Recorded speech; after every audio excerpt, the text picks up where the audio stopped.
Hey everyone, Dr. Taylor Levine from Unruh Spine Center. Today we're just going to be going over some tutorials on how to do some foam rolling to the front part of our legs here. And so if you're new to foam rolling, I highly suggest that first of all you get one, but there are a few different types and people get a little confused. A traditional black one is going to be a little bit more firm. So for someone that can handle a little bit of a deeper sensation while rolling, if you're very new to this and or are very sensitive, I would suggest getting a white one. They're less firm. It's not going to feel as much pressure.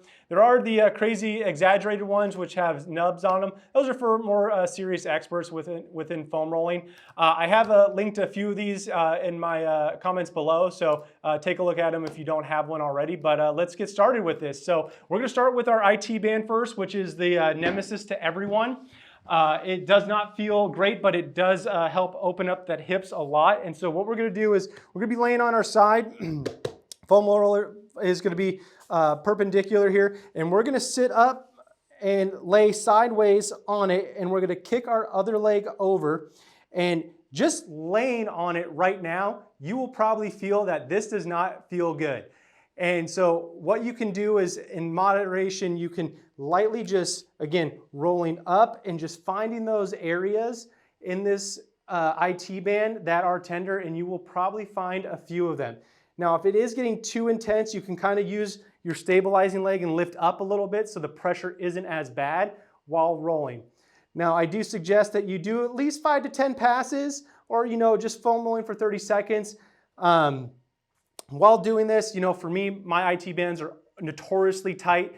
I usually find those areas like right here. This does not feel great, but just holding that for a few extra seconds will help release some more of that tension as we're rolling through into this area. So that's how you do the IT band, and now we're going to switch over to our quad. So I'm actually going to switch over to my other leg here so you guys can get a better look at it. We'll move the foam roller over to the side a little bit because our goal is to get, again, this front part of this quad area. So we're going to start it with the foam roller at our hip area, and we're going to just kind of nestle into that foam roller. And again, we're just going to roll up and down onto that quad. You can kind of angle a little bit one way or another to kind of find the muscle belly that's a little tight. And again, you're going to do this passing about 5 to 10 times, or you can do this for 30 seconds. And then the last one that we're going to do is we're going to hit what's called our adductor group. It's our muscle in this inside part of the thigh. So what you're going to do is you're going to take your foam roller. It's going to be a little bit at an angle here this time.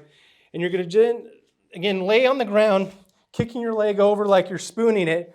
And then you're going to kind of then, again, roll up and down, finding those tender areas. The more you kind of lift your body up, the more pressure it's going to put on that foam roller, and you'll kind of feel that deeper stretch that foam roller is giving to those adductors.